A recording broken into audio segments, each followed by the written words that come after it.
Bonsoir à tous, bienvenue dans ce Facebook Live du soir, intitulé Laissez-moi observer. Pourquoi laissez-moi observer? Parce que en fait,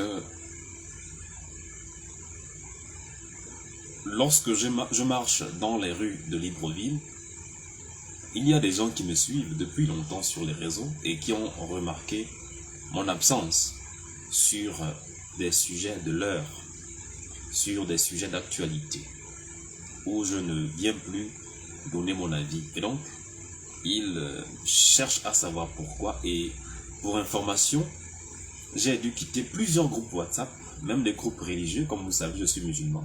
Et donc, plusieurs groupes religieux, j'ai quitté parce qu'en fait, vous savez, il y a des gens qui ont la facilité de juger les autres sans les connaître, sans les écouter, sans analyser leurs propos, pour mieux les comprendre. Et pour avoir constaté que je suis incompris, et ma nature, qui est celle de défendre la vérité, l'égalité, l'équité, la justice, et donc, je ne pouvais, d'accord, pas du tout continuer à donner mes points de vue dans des forums qui regroupent des gens, en fait, qui n'ont aucune notion d'humanité, qui n'ont aucune notion d'humilité, qui n'ont aucune notion de vérité. Pourquoi me demander, vous, où est-ce que tu es? Où est-ce que tu es passé? On te voit plus. Pourquoi? Qu'est-ce qui se passe? T'as quoi? En bon? Donc, c'est maintenant que vous reconnaissez que ce que je fais est bien pour le pays ou ce que je fais est bien pour vous. Mais où êtes-vous? Pourquoi est-ce que vous ne réagissez pas lorsque je publie quelque chose ou lorsque je donne mon point de vue sur un sujet précis? Vous savez, l'hypocrisie est quelque chose puni par Dieu. Parce qu'un hypocrite, il est comme un assassin en fait. D'accord? L'assassin et un hypocrite, il n'y a pas une grande différence. C'est la même chose. Excusez-moi de vous traiter d'hypocrite, mais comme vous savez, je suis quelqu'un qui est libre, qui a une liberté d'expression, alors là, qui ne souffre d'accord d'aucune ambiguïté. C'est pourquoi, et beaucoup même comme ça, comme beaucoup également me détestent pour les vérités que je ne cesse de dire ici.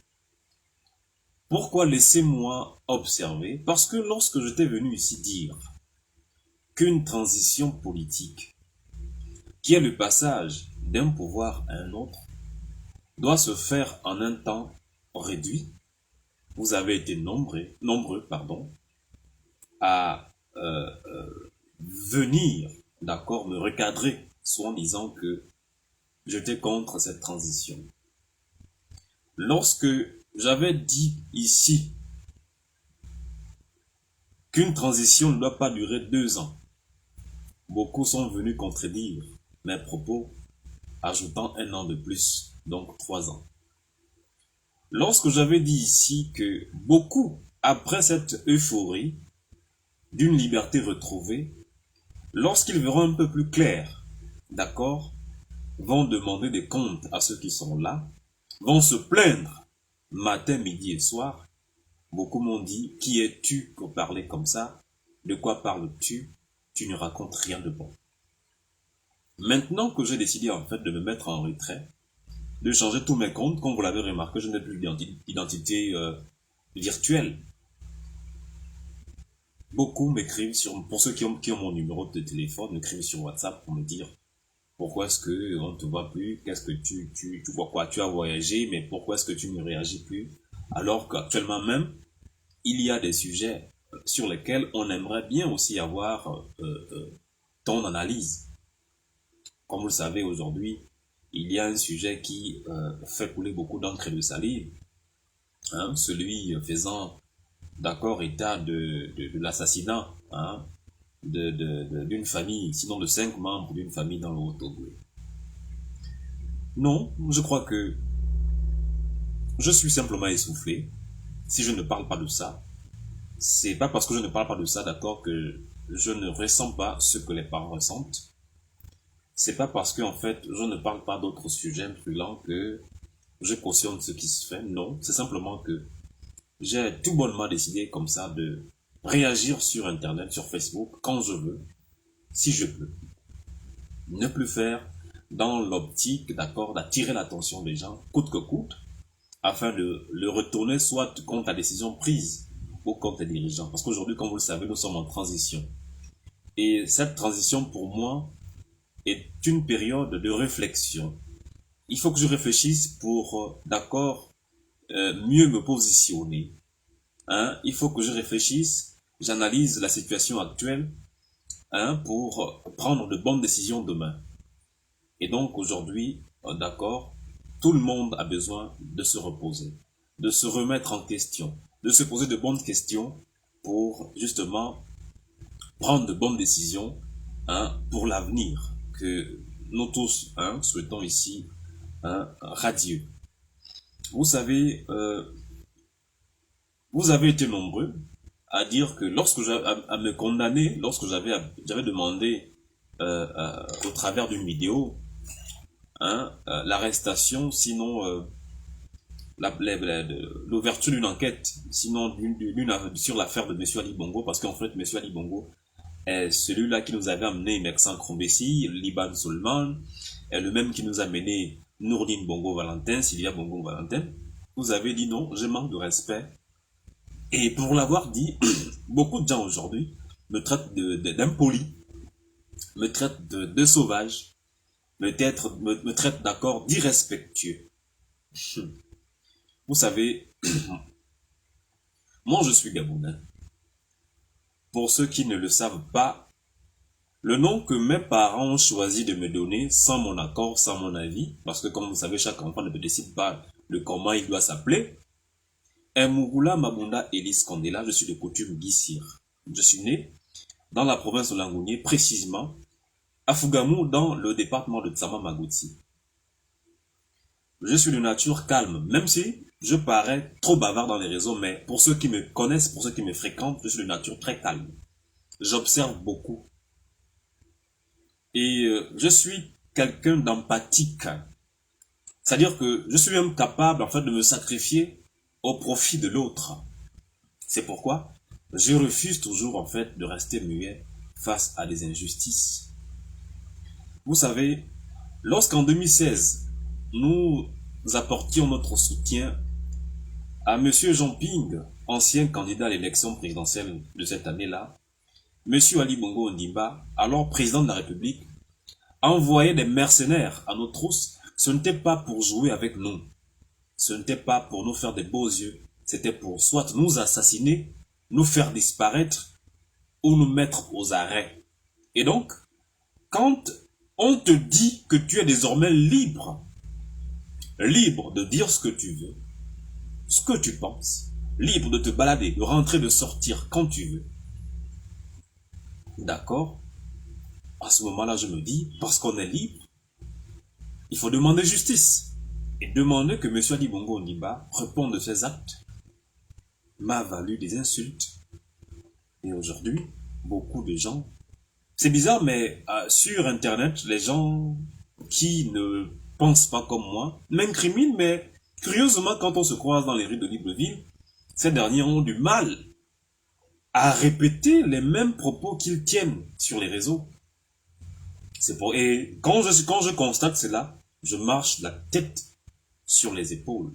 Parce qu'en fait, comme vous le savez, j'ai combattu M. Ali Bongo Ondimba depuis son accession, d'accord, au pouvoir en 2009, jusqu'à son départ. Je n'ai jamais mangé un franc de lui, encore moins de ses collaborateurs. Je fais partie de ces rares activistes qui n'a aucun contact d'un pédégiste dans son téléphone. Parce que je suis un enfant convictieux.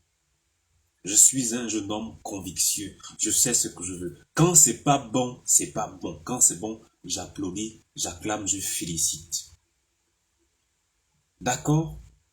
Lorsque M. Ali Bongo Ondimba avait envoyé des gens armés, lourdement armés, au QG de Jean Ping.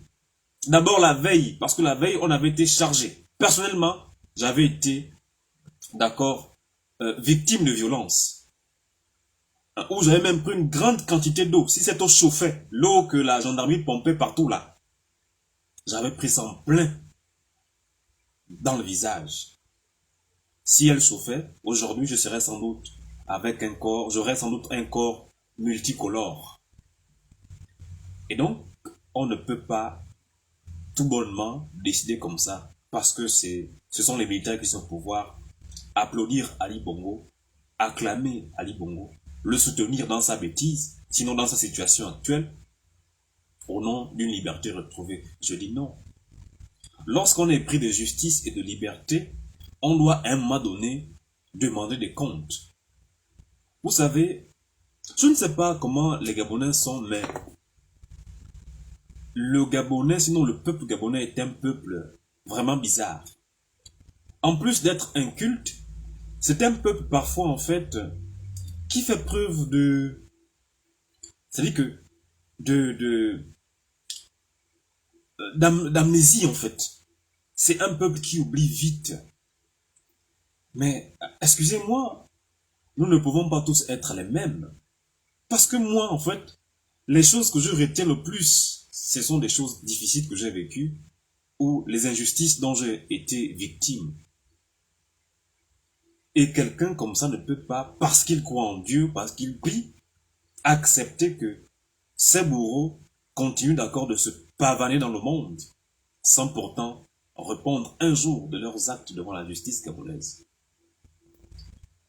J'étais à la clinique qui est à l'entrée du domicile de M. Jean-Ping il n'y a pas longtemps. Quand je passe à cet endroit-là, et après avoir fait un live sur cet endroit, je suis allé devant le QG de M. Jean-Ping. Devant là-bas, je me suis encore remémoré ces événements où nous avons été servis. Alors là, une violence inouïe. Des gens sont morts, ont été lâchement assassinés. Des pères de famille ont été forcés à disparaître. Il faut bien que les gens puissent répondre un jour de leurs actes. Il faut bien qu'un jour des gens puissent dire que ce qui se passe n'est pas bien. Et après l'avoir fait, Ali Bongo n'a daigné répondre de ses actes, sinon reconnaître l'avoir fait. Il n'a même pas demandé pardon. Si demander pardon c'est trop, il ne s'est même pas excusé un seul instant pour avoir agi de la sorte contre la vie de ses concitoyens. Contre le Gabon qui lui a tout donné. Rien. Et comme ça, vous voulez que nous, parce qu'aujourd'hui nous sommes en transition, nous puissions effectivement féliciter M. Ali Bongo. Pourquoi? Pour la misère qui est la nôtre aujourd'hui. Aujourd'hui, avec l'arrivée au pouvoir du CETRI, amené ici par le général Brice Clotaire Oligui-Nguema, que nous observons dans sa gestion, lorsque je vais vous dire d'arrêter le kounabélisme, qui consiste à faire le maboulisme devant ceux qui nous interpellent pour notre bien, vous direz que je suis contre la transition. Voyez-vous, M. Ali Bongo Ondimba n'est plus là. C'est le CETRI qui est là, c'est M. Oligui qui est là. Mais qu'est-ce que cela a changé dans le quotidien des Gabonais aujourd'hui? Qui peut me dire aujourd'hui que la vie au Gabon est bien mieux que sous l'ère Ali Bongo? Qui? Personne. Comme pour dire que ce ne sont pas tant les hommes, le changement d'homme, mais il faut des hommes qui ont la volonté d'eux et les capacités pouvant permettre une gestion optimale du pays. Oui, n'importe qui ne peut pas devenir président. N'importe qui ne peut pas devenir ministre. Et on ne peut pas se laver. Enfin, en réalité, c'est faire la toilette. Mais on ne peut pas se laver avec de l'eau sale. Parce que le CETRI, en venant au pouvoir, a dit venir là pour restaurer les institutions de la République à mon avis, on ne devait plus prendre les mêmes, ceux-là mêmes qui ont causé du tort aux Gabonais, qui ont détruit notre pays, qui ont pillé notre pays, participer à cette restauration qu'ils ont toujours refusée au nom de l'argent, au nom du pouvoir qui leur avait été ou qui leur était donné. Et c'est au vu de cela que je me suis dit, attention, faut pas aller vite en besogne. Parce que je sais d'où je viens, je sais ce que nous avons vécu sous Ali Bongo. Si nous acclamons pour rien, pour faire plaisir aux gens, on risque de tourner en rond.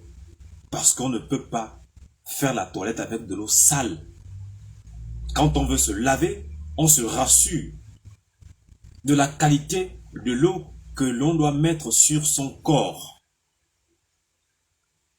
Mais quand on prend les mêmes qui ont applaudi lorsque les Gabonais pleuraient en 2016, 2009, où les Gabonais étaient massacrés, les mêmes qui ont validé l'imposture, les mêmes qui ont tué les Gabonais, et les mêmes qui ont nargué, qui ont marché sur les corps des Gabonais, sachant que les mêmes causes produisent les mêmes effets, non, on ne pouvait pas ramener cette dernière-là pour justement restaurer ces institutions.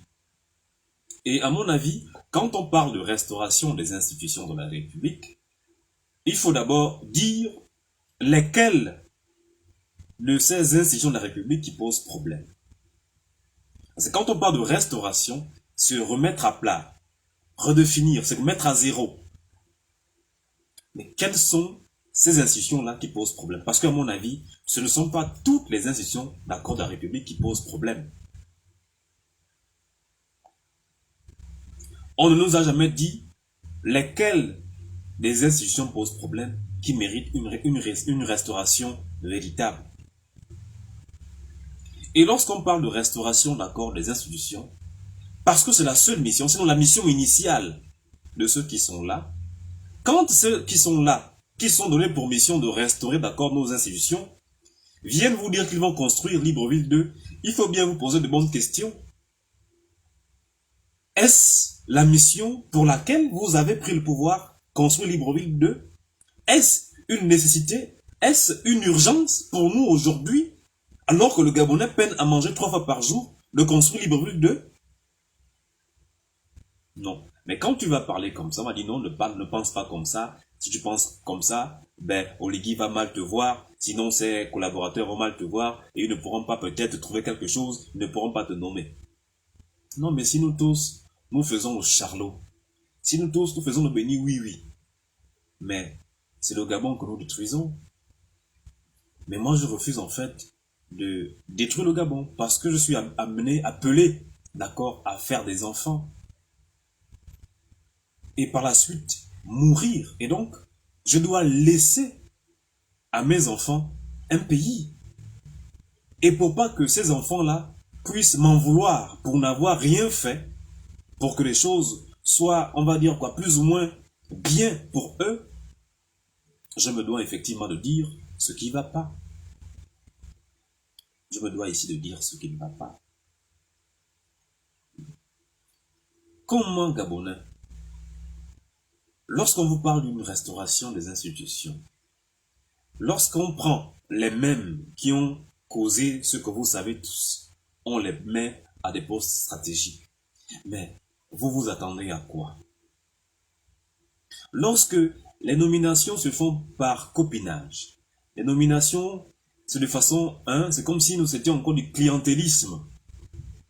Mais pensez-vous vraiment être sorti véritablement d'accord de l'auberge? C'est une question que je vous pose. Donc, certes, nous sommes tous Gabonais. Certes, nous avons tous demandé le départ des Bongo du pouvoir.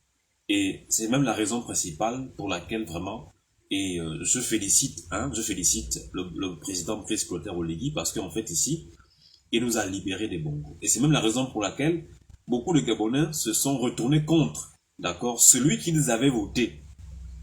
Parce qu'en fait, le plus grand projet de société de tout Gabonais au Gabon était le départ des Bongo. Parce que Brice Clotaire Oligui Nguema nous l'a offert, d'accord, cette libération, nous lui devons quand même une reconnaissance pour cela. Nous lui devons reconnaissance. Nous devons lui accorder du crédit. Mais quand on se rend compte, quand on constate des irrégularités dans ce qui se fait, il faut bien qu'on soit capable de le lui dire. Non pas pour le salir, pour le saboter ou saboter sa politique, mais pour l'amener à faire des choses de sorte que tout le monde soit content, soit d'accord. Mais vous, lorsque quelqu'un va dire des choses contraires à votre volonté, tout de suite il est taxé de quelqu'un qui n'aime pas Oligui. Tout de suite il est taxé de quelqu'un qui est contre la transition. Bon. Maintenant, pourquoi s'interroger lorsque quelqu'un décide comme ça de se ranger de son côté, dans l'optique de réfléchir? Parce que comme vous le savez, oui, le CETRI a pris le pouvoir, mais la souffrance reste la même. D'accord? Le chômage reste le même pour les jeunes Gabonais. Il n'y a aucun changement. Et quand on fait cette analyse, on se doit quelquefois de se dire, oui, c'est bon, on a fait ce qu'on a fait, c'est bon, et il va falloir à un moment donné, d'accord, penser à soi-même. Puisqu'apparemment dans ce pays, si tu ne connais pas un ancien pédégiste, tu n'as rien. Puisque dans ce pays, si tu ne connais pas un proche du président, tu n'as rien. Mais il faut bien à un moment donné que nous-mêmes, nous puissions d'accord réfléchir, nous battre afin de nous en sortir. Et ça demande du temps.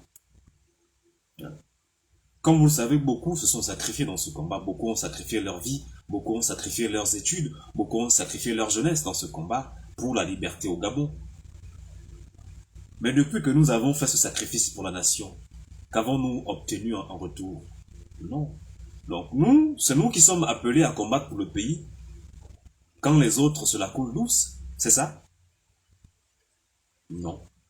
Je crois qu'à un moment donné, il va falloir se poser de bonnes questions afin de prendre de bonnes décisions.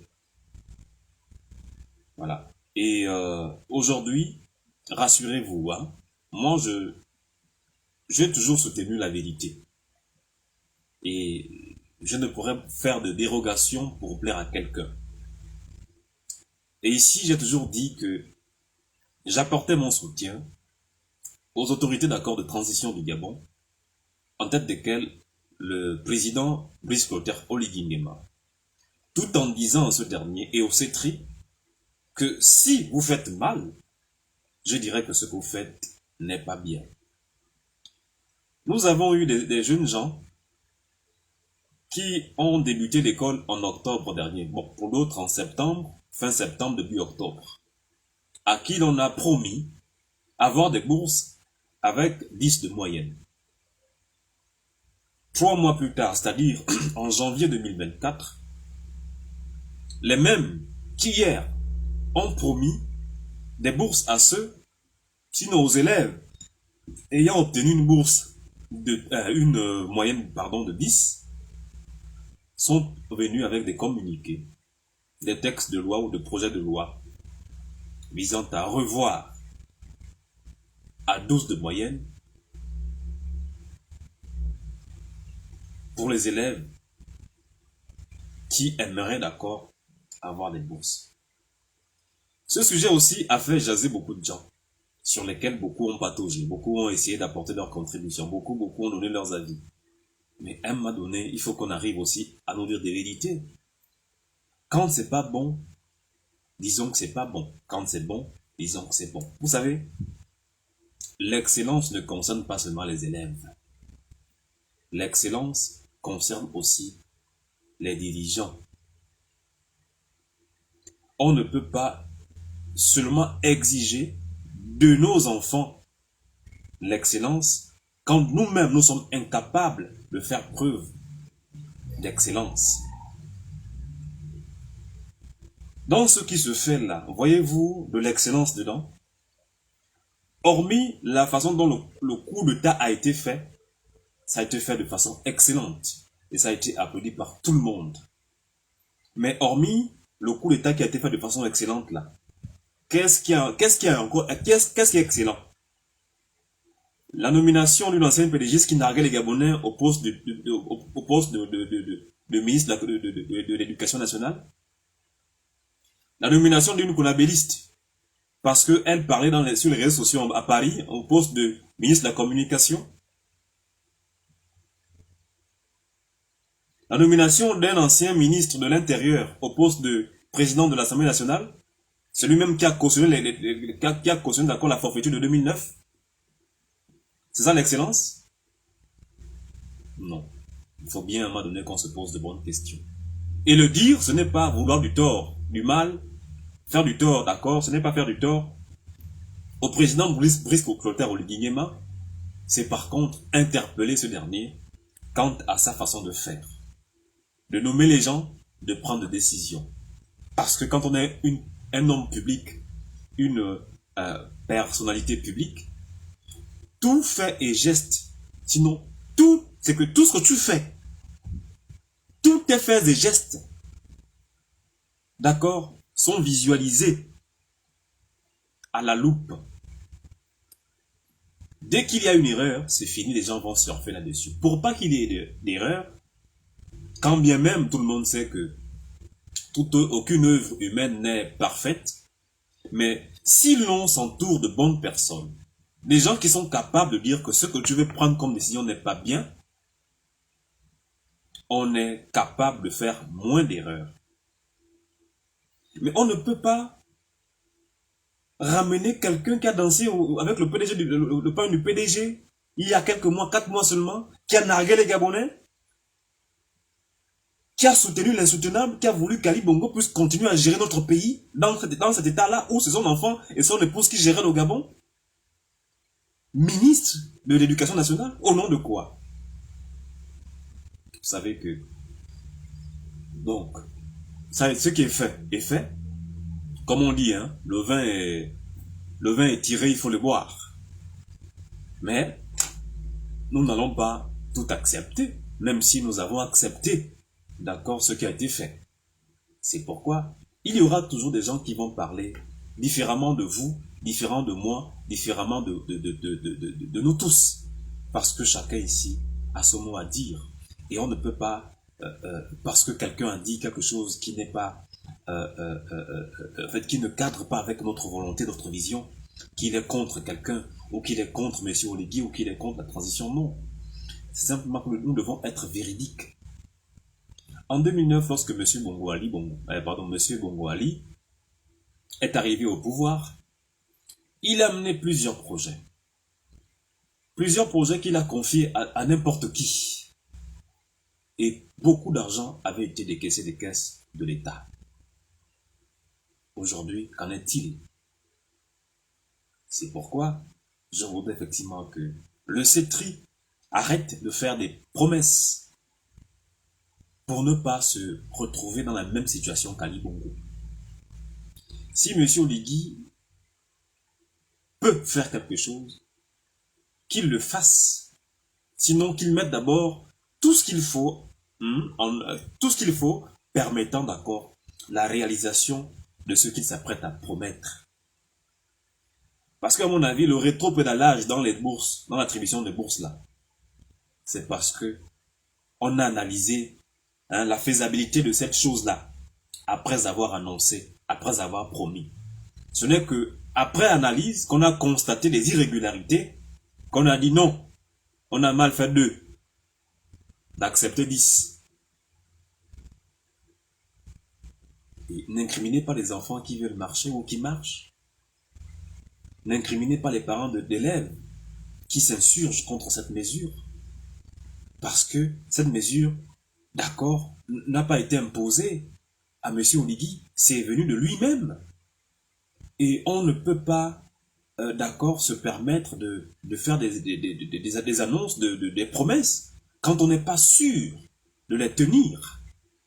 Et c'est la raison pour laquelle nous avons retourné les Gabonais contre M. Ali Bongo, qui s'illustrait dans des fake news, dans les effets d'annonce.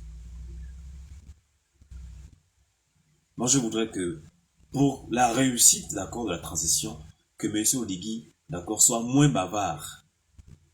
qu'il soit moins bavard, qu'il, d'accord, analyse d'abord de fond en comble une situation avant de la mettre en surface. Lorsqu'il a une idée, vous savez, tout être humain peut avoir des idées, mais avant d'accord de l'exposer, il faut d'abord mûrir. C'est comme une entreprise en fait. Lorsque tu veux monter une entreprise, c'est toi-même et une feuille. C'est toi-même un bic et une feuille d'abord à la maison. Ce n'est que lorsque tu auras terminé d'abord de sortir, de sortir, comment on appelle, de définir les missions de ton entreprise, d'accord, que tu peux maintenant en parler à ta femme si tu es marié, à ton frère, à ta soeur dans la maison si tu as des frères et sœurs, en tout cas à ton entourage. Parce que tu veux avoir des contributions à ton idée, enfin de construire un truc bien fait. Mais on ne vient pas comme ça dire que je vais faire ceci demain, sans au préalable faire un travail de fond. Et donc, que M. Oligui, en fait, tâche d'analyser d'abord les situations, de mesurer le pour et le contre avant de venir promettre. Parce que aujourd'hui, peut-être, il a une cote de popularité très élevée, mais si il continue à promettre, puis après à revenir sur ses promesses, je crois que ça pourrait véritablement chuter. Et c'est pas ce que nous souhaitons pour lui. Et parce que je ne peux pas vouloir du mal à celui qui m'a libéré de M. Ali Bongo Ondimba, qui a failli me tuer en 2016, je me dois de dire à M. Oligui que non, voilà ce que tu as fait, vraiment, j'estime que c'est pas bien. Voilà comment il faudrait désormais agir. Et le dire, le faire, ce n'est pas vouloir du mal à M. Oligui. Non, c'est contribuer à sa façon, à sa manière, à cet essor vers la félicité.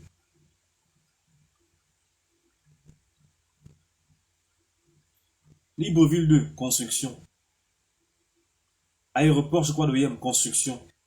Sinon, réhabilitation. Vous avez encore quoi là? Diminution du prix du gaz de butane. Oui, c'était très bien. Mais chemin faisant, je me suis rendu compte, après avoir visité certains grands magasins, comme vous savez tous, j'appartiens à une religion où les trois quarts sont les grands commerçants et donc qui font dans tout.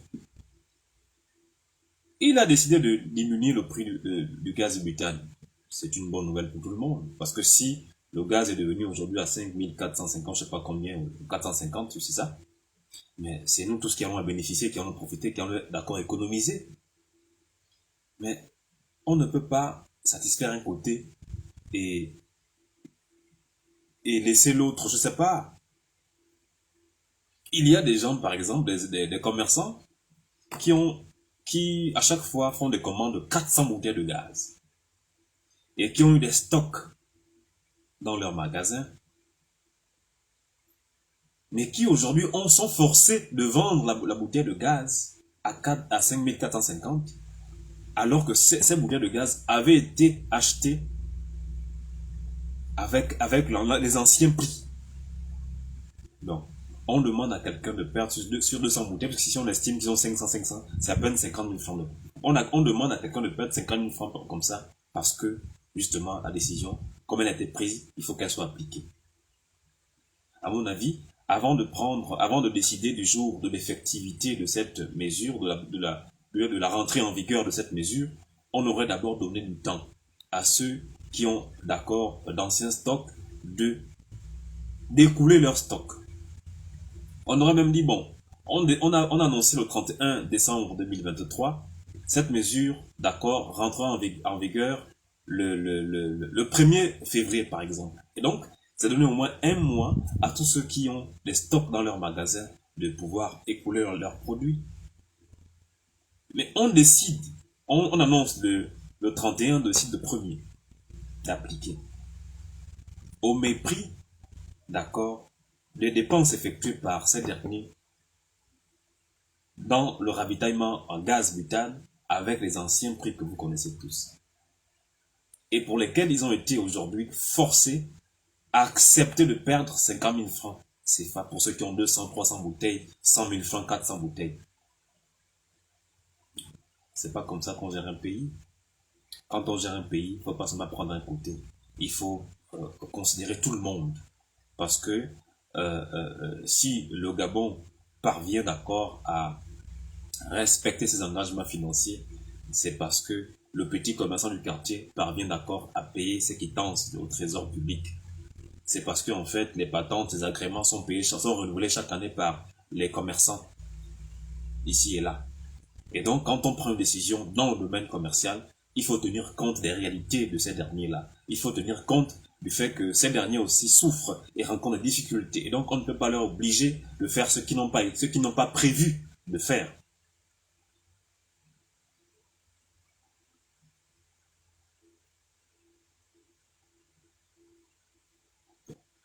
Donc, c'était en réponse à vos nombreuses questions. Pourquoi est-ce que je ne parle plus sur les réseaux?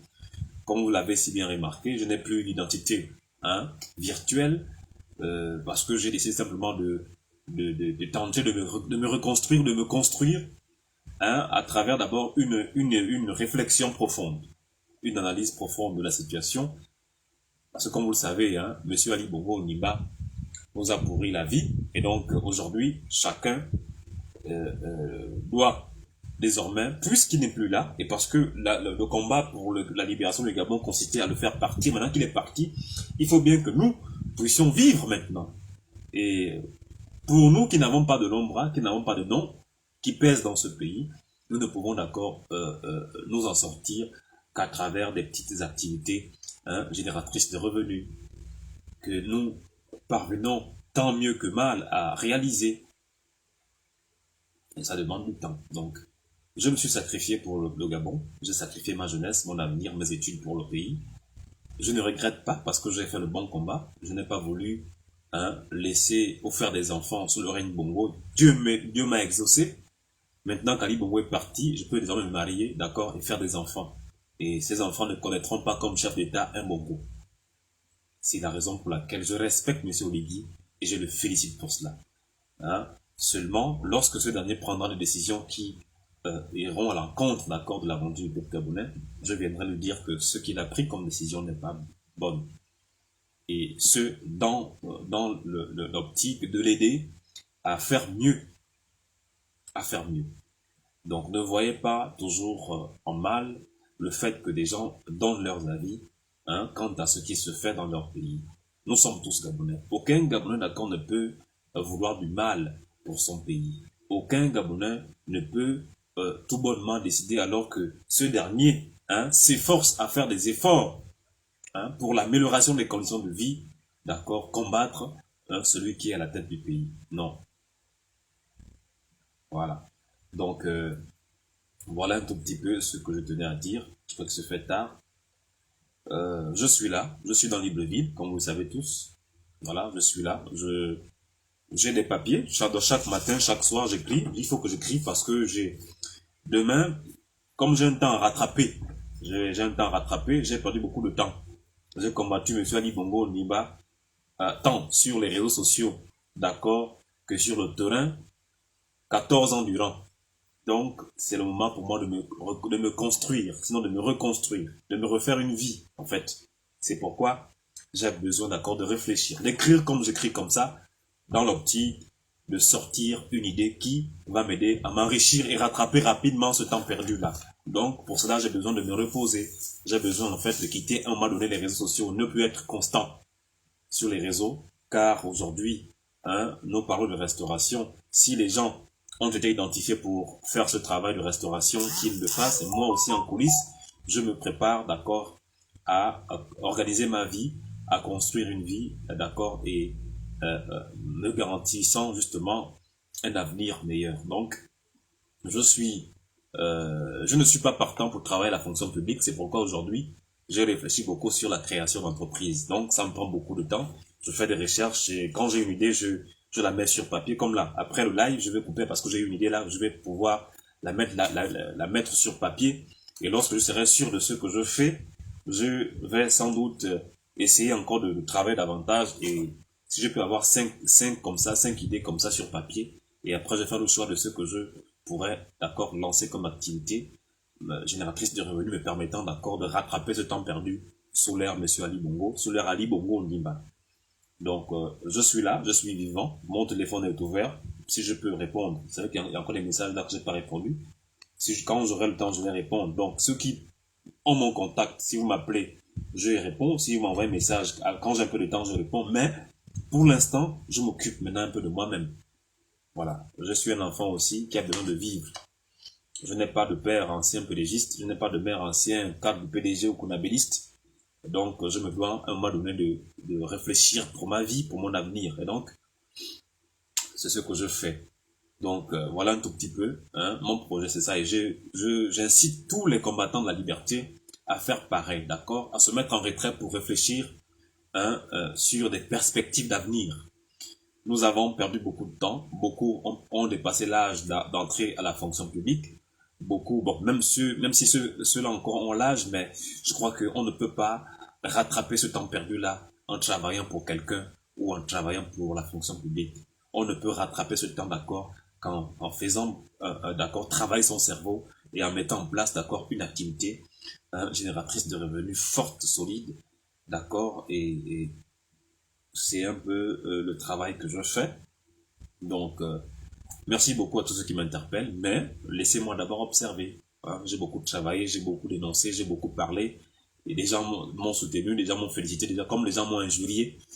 Maintenant, aujourd'hui, il est temps de me construire. C'est pourquoi vous allez constater que je ne suis plus trop présent sur les réseaux, parce qu'il faut que je réfléchisse, il faut que vraiment je mette en place quelque chose qui me permette de m'enrichir aussi. Voilà, parce que si on se bat, il faut bien que demain nous puissions aussi respirer et être heureux.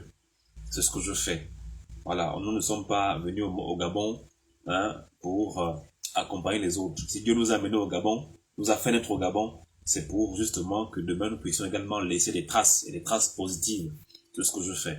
Donc, merci beaucoup et je vous dis à très bientôt dans un autre live, sans doute, dans une semaine ou dans deux, ça dépend. Parce que, comme vous savez, je ne suis plus trop sur les réseaux. Donc, merci beaucoup. Je vais me mettre à écrire mes choses. Voilà. Donc, demain, quand je serai riche, c'est pas la loge, parce que pendant que vous dormez, moi, je dors pas. Et vous savez que l'une des particularités des musulmans, désolé de vous le dire, c'est pas pour me jeter des fleurs, mais les musulmans sont une communauté d'insoumis. C'est-à-dire, ce sont des gens, en fait, qui n'arrivent pas à rester longtemps sous la tutelle des gens. Moi, j'ai commencé à louer, je travaille pas, mais je loue depuis longtemps. Donc, nous sommes des gens qui ne supportent pas la dépendance. Voilà, nous, on ne supporte pas la dépendance. C'est pourquoi vous allez constater que la plupart de nos marchés sont remplis de musulmans parce que nous sommes une communauté d'entrepreneurs. Voilà, nous sommes une communauté d'entrepreneurs. Et ce n'est que l'entreprise qui rend l'homme indépendant financièrement. Et vraiment, j'encourage tous les jeunes Gabonais aujourd'hui à entreprendre, à faire preuve d'imagination, d'ingéniosité quant à la création d'activités génératrices de revenus ou d'entreprises même. Parce qu'aujourd'hui, nous avons du potentiel. Et voilà, donc c'est un peu ça. Merci beaucoup encore et pour ne pas vous garder longtemps, je crois que j'ai fini. C'était un tout petit peu... Comme ça faisait longtemps déjà que je m'étais exprimé sur les réseaux, il fallait que je le dise. Et il faut aussi rappeler que j'ai fait une vidéo là, j'étais allé accompagner une sœur du côté de l'hôpital général, donc le centre hospitalier universitaire de Libreville. Là-bas, j'avais été estomaqué de voir qu'au bureau des entrées, d'accord, du CHUL, que les Gabonais fassent 2 heures de temps pour avoir juste une signature, donc ce qu'on appelle la Corcanam GS. 2 heures de temps. Quelqu'un il vient, il est malade, agonisant. Avant de le recevoir, avant qu'il soit traité, avant de faire quoi que ce soit à l'hôpital, il faut d'abord faire des copies. Tu photocopies. Si tu es CNAM GS, si tu es Ascoma, il faut d'abord faire tout un tas de photocopies. Pendant que tu es malade, on te demande d'abord de faire des photocopies. Après faire des photocopies, s'il faut s'il faut avoir un accord pour des examens comme la radiologie, il faut aller passer encore 2 heures de temps. 2 heures de temps. C'est-à-dire effectivement que on est loin de sortir de l'auberge. Ce sont des choses qui ne doivent plus exister dans nos murs. Si des gens ne veulent pas travailler, qu'ils foutent le camp, qu'ils donnent la place à ceux-là qui ont le besoin de travailler, qui veulent aider leurs concitoyens, leurs frères à sortir des situations sanitaires difficiles. On ne peut pas, alors qu'on est humain, accepter que les gens puissent souffrir devant nos yeux sans bouger le petit doigt. Et parlant de cette situation-là, il faut aussi dénoncer maintenant toute mauvaise parole, d'accord, en milieu hospitalier. Quand on va à l'hôpital, c'est avec l'optique de trouver la solution au problème. Mais quand tu arrives à l'hôpital et que tu es encore stressé davantage par l'accueil, ça laisse à désirer. C'est un problème qu'il faut véritablement régler. Donc, il y a tellement de sujets sur lesquels je peux bien parler, mais aujourd'hui, je me dis, c'est bon, j'ai beaucoup parlé. Il est question maintenant de travailler pour soi-même. Voilà. Comme vous le savez tous, hein, voilà. Après avoir combattu, après avoir sacrifié son temps pour le pays, il faut bien à un moment donné qu'on puisse se réjouir et profiter du temps. Voyez-vous, les enfants des autres sont dans des pays européens, américains, ils profitent, ils jouissent alors là de la vie. Nous n'avons pas eu cela. Donc si nous aussi demain nous pouvons voyager, changer d'air, pourquoi pas? Qui sommes-nous? Qu'avons-nous tué? Donc pour cela, il faut qu'on travaille.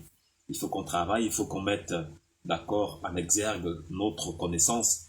Hein? Il faut vraiment que nous mettions à contribution notre savoir-faire pour justement rivaliser aussi, hein, avec les jeunes d'autres nations. Moi, ça me fait plaisir quand j'entends qu'en Côte d'Ivoire, il y a des jeunes de moins de 30 ans qui sont millionnaires à travers l'entrepreneuriat. Ça me fait plaisir quand je vois des jeunes gens comme ça là réussir dans le monde entrepreneurial. Bon, mais qu'est-ce qui est fait? Quelle est la politique qui est mise en avant ici par nos autorités quant à encourager, d'accord, les porteurs de projets, les jeunes qui veulent entreprendre? Qu'est-ce qui est fait? Donc, il y a tellement de questions, mais je me dis, bon, de toute façon, les Gabonais, même si tu te bats pour eux, ils ne vont jamais reconnaître que ce que tu fais est bien. De toute façon, il vaut mieux se consacrer aussi un peu à quelque chose qui te concerne directement plutôt que de perdre du temps. Parce que quand on parle en live là je fais un forfait de combien? Un go de 2000, je sais pas. 2000, je crois. Hein? C'est de l'argent qu'on dépense. Pendant 14 ans, c'est ce qu'on a passé du temps à faire. Qui nous rembourse, qui nous paye ça. Moi, j'ai jamais reçu, hein. Quelqu'un m'a envoyé un flash pour dire que non, jamais. Je le fais moi-même. Donc, ce n'est pas pour plaire aux gens, c'est parce que j'avais besoin de combattre quelqu'un qui m'empêchait de respirer. Et Ali Bongo m'a véritablement, d'accord, empêché de respirer. Et donc, il fallait que je le combatte par tous les moyens. Et parce qu'il n'est plus là, d'accord, je suis parvenu à le vaincre. Et je ne peux que me réjouir de cela. Donc, je vais me mettre à écrire jusqu'à 2 heures du matin. Après, je vais m'endormir. Merci beaucoup. À très bientôt dans un prochain live. Merci.